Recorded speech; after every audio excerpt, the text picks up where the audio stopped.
اللهم صل على سيدنا محمد النبي الأمي وعلى آله وسلم تسلیما۔ پھیلی جو عطر دان سے خوشبو نہیں گئی، آقا کی اس جہان سے خوشبو نہیں گئی۔ معراج کے سفر کو زمانے گزر گئے، ابھی تک آسمان سے خوشبو نہیں گئی۔ اور ایک روز خواب میں آپ تشریف لائے تھے، پھر عمر بھر مکان سے خوشبو نہیں گئی۔ پڑھ لیا ابتدا میں درود و سلام، ہم سب کا یقین ہے اور عقیدہ ہے کہ خالق دو جہاں نے اس کائنات میں انسانوں میں جسے سب سے معزز، معظم، افضل، اشرف بنایا ہے، جن کے وجود کا تذکرہ سب سے پہلے نبی اور انسان سے، اور جن پر رسالت کا اختتام کر دیا گیا، جن کی ولادت اسی مہینے ربیع الاول میں ہوئی، وہ ہم سب کے آقا، تاجدار مدینہ، شہنشاہ بطحا، سرور کونین، سید الانبیاء والمرسلین، شفیع المذنبین، آمنہ کے نور نظر، عبداللہ کے لخت جگر، محمد الرسول اللہ صلی اللہ علیہ وسلم کی ذات اقدس ہے۔ یوں تو آپ سب جانتے ہیں کہ سیرت کا گوشہ اور سیرت کا گلستان اتنا عظیم ہے، اتنا وسیع ہے کہ اس کے کس ہر پہلو پر لکھنے والوں نے ہزاروں صفحات لکھ دیے، بیان کرنے والوں نے کئی گھنٹے بیان کیے کہ گوشے پر، اور اخیر میں سب یہی کہتے ہیں کہ قلم میرا قاصر، زباں میری عاجز۔ لیکن صرف اس کا ایک گوشے پر کچھ گفتگو کرنی ہے، اور وہ اس وقت خاص طور پر ملک کے جو حالات بنے ہوئے ہیں کہ پیارے آقا صلی اللہ علیہ وسلم سے محبت کس درجے کی ہونا چاہیے، محبت کیوں ضروری ہے، اطاعت کیوں ضروری ہے، اور پھر اس کا دوسرا پہلو، اس کا مخالف پہلو کہ پیارے آقا صلی اللہ علیہ وسلم کی شان میں گستاخی کیوں برداشت نہیں کی جا سکتی، یا گستاخی کا انجام کیا ہے۔ فرانس کا معاملہ شاید ہم میں سے کسی بھی باخبر، سمجھدار اور حاضر باش پر مخفی نہیں ہوگا۔ سیرت کے بارے میں یقیناً یہ اہم موضوع ہے۔ پچھلے دنوں ایک بڑے شاعر راحت اندوری صاحب دنیا سے چلے گئے۔ ہمارے استاذ کہتے ہیں کہ صرف ایک شعر کی وجہ سے امید ہے اللہ کی ذات سے کہ شاید ان کی مغفرت کر دی جائے گی، سارے گناہ معاف کر دی جائے گی۔ شعر ہے کہ زمزم و کوثر تسنیم نہیں لکھ سکتا، زمزم و کوثر تسنیم نہیں لکھ سکتا، یا نبی آپ کی تعظیم نہیں لکھ سکتا۔ زمزم و کوثر تسنیم نہیں لکھ سکتا، یا نبی آپ کی تعظیم نہیں لکھ سکتا۔ میں اگر 7 سمندر نچوڑوں راحت، آپ کے نام کی میم نہیں لکھ سکتا۔ تو یہ موضوع بڑا اہم ہے۔ پیارے آقا صلی اللہ علیہ وسلم سے محبت ہر ایک کے لیے ہر چیز سے زیادہ ہر وقت، ہر موقع پر ضروری ہے، اور اس کا اعلان آقا کے بعد صحابہ نے نہیں کیا، بلکہ یہ بات اتنی ضروری تھی، یہ مسئلہ اتنا نازک تھا، یہ عقیدہ اتنا اہم تھا کہ خالق دو جہاں نے محبوب کبریا حضرت محمد مصطفیٰ صلی اللہ علیہ وسلم کی زبانی اعلان کروا دیا، اور یوں کہا لا یؤمن احدکم،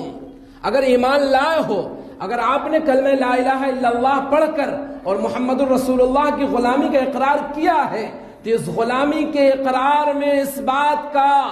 اعلان کرو، اقرار کرو اور اظہار کرو، اور اس کو باندھ لو اپنے دامن سے، اپنے جسم کے ہر گوشے سے، لا یؤمن احدکم حتی اکونا، کہ تم میں کا کوئی بھی مکمل کامل مسلمان نہیں ہو سکتا، اس کا ایمان مکمل نہیں ہو سکتا۔ کس کا؟ اس شخص کا کہ جب تک اس کے نزدیک اس کی اولاد اور اس کے ماں باپ، رشتوں میں انسان دو جگہوں پر جذباتی ہوتا ہے، یا تو اپنے اولاد کے تئیں جذباتی ہوتا ہے کہ اس کو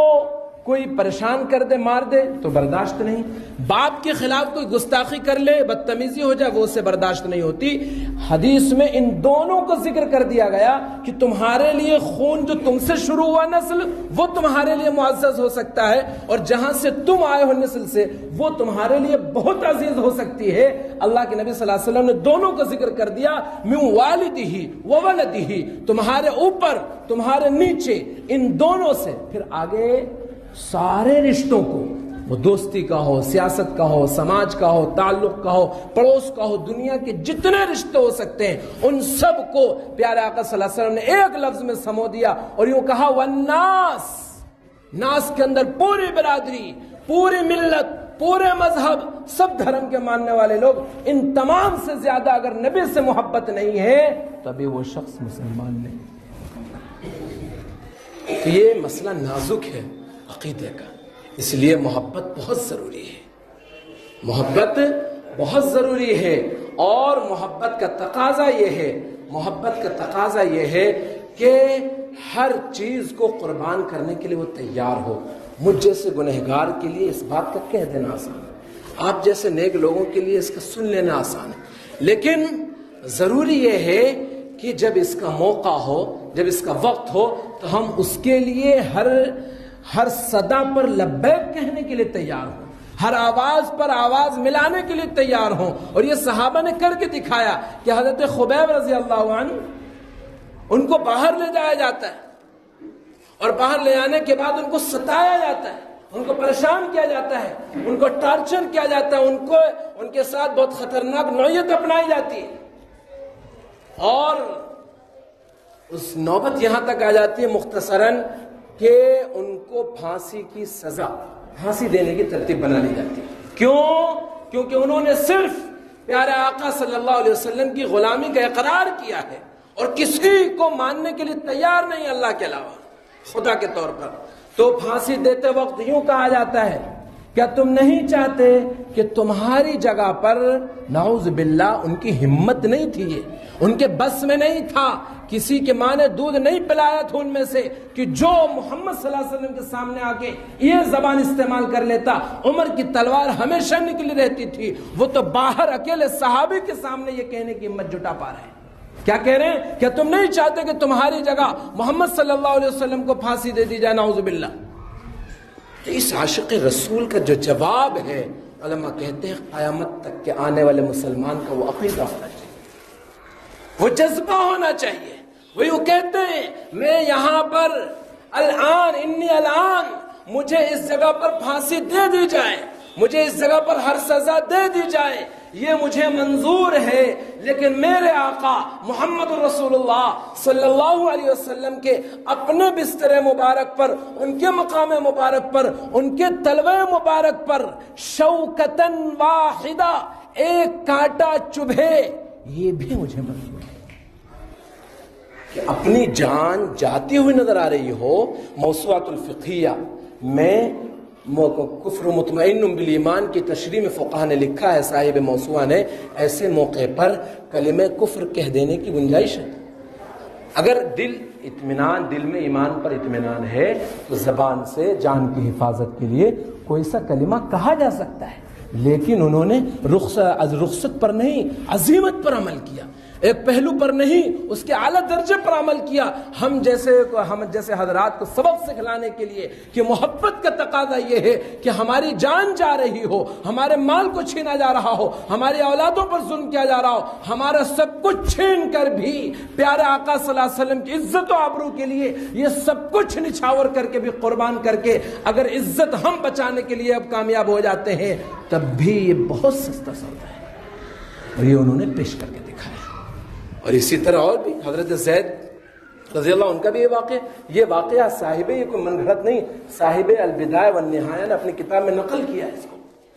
اسی طرح حضرت زید کا بھی یہی واقعہ، اور انہوں نے بھی جواب میں یہی الفاظ کہے کہ مجھے یہاں پر جو کچھ کر دیا جائے یہ مجھے منظور ہے، لیکن پیارے آقا صلی اللہ علیہ وسلم کو ان کے مقام پر بستر پر کوئی کانٹا چبھے یہ منظور نہیں ہے، اور وہ جان دینے کے لیے بھی تیار رہتے تھے، جان لینے کے لیے بھی تیار ہوتے تھے، لیکن نبی کی شان میں گستاخی برداشت کسی صورت میں نہیں کرتے۔ حضرت عبداللہ، ان کے باپ منافقوں کے سردار سارے زمانے میں مشہور ہیں، عبداللہ بن ابی بن سلول سارے زمانے میں مشہور ہو گئے جب ان کا نفاق ظاہر ہو گیا کہ یہ منافق ہے، اور مختصراً حضرت ان کے لڑکے عبداللہ بہت اچھے نیک درجے کے صحابی، وفادار صحابی، جانثار صحابی، وفاشعار صحابی، ان کو خبر لگی کہ ہمارے آقا حضرت محمد صلی اللہ علیہ وسلم کی اب چاہت یہ ہے کہ وہ عبداللہ بن ابی کے قتل کا اعلان کرنے والے ہیں، جو کہ ان کے والد ہیں، ان کے باپ ہیں۔ بعض رشتے ایسے ہوتے جہاں پر سب کچھ انسان چھوڑ دیتا ہے، کمزور ہو جاتا ہے وہاں جا کے۔ وہ اعلان ہونے سے پہلے پیارے آقا صلی اللہ علیہ وسلم کے دربار میں پہنچ جاتے ہیں اور کہتے ہیں یا رسول اللہ، معلوم ہوا ہے آپ میرے باپ، میرے والد عبداللہ کے قتل کا اعلان کرنے والے ہیں، اگر آپ کی اجازت ہو اور آپ کی چاہت ہو میں ابھی اپنے باپ کی گردن اتار کے آ جاتا ہوں۔ یہ چھوٹی سی بات ہے، کتنا خطرناک پہلو ہے، کتنا نازک ہوا ہوگا ایک بیٹے کے لیے اپنے باپ کے تعلق سے یہ الفاظ کہنا۔ اللہ کے نبی، اگر آپ کی چاہت ہے، آپ کی عزت اور ناموس کی بات ہے، میرے لیے محبت نبی کو پیش کرنے کی بات ہے، بیٹا خود منافق باپ کی گردن آپ کے سامنے پیش کر دے گا، لیکن اللہ کے نبی صلی اللہ علیہ وسلم نے منع فرمایا۔